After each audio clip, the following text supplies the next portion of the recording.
La scène sous chapiteau a pris des accents canadiens pour la deuxième soirée du Grand Soufflet.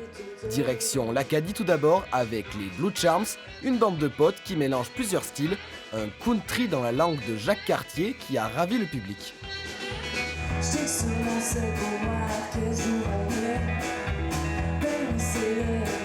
On se connaît depuis qu'on est toute petite. On a grandi ensemble.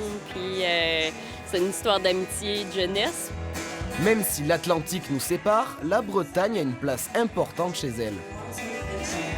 En Acadie, on a beaucoup le côté celte un peu.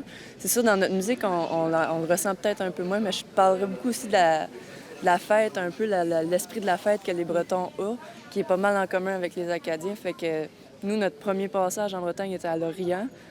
Lui connaît la région depuis longtemps. Sokold revient à Rennes armé d'un accordéon qu'il mêle au hip-hop, cher à son identité musicale.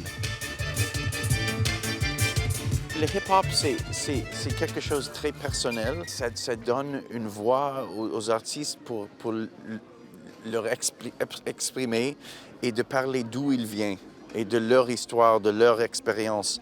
Un show endiablé qui réchauffe le public, car le thème de cette 24e édition, c'est celui du Grand Nord.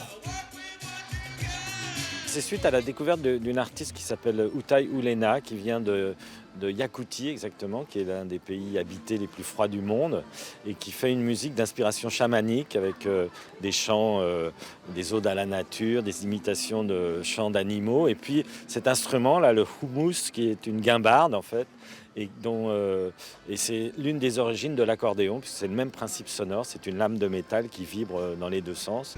Le Grand Soufflet continue jusqu'au 12 octobre avec des concerts dans toute l'île-et-Vilaine.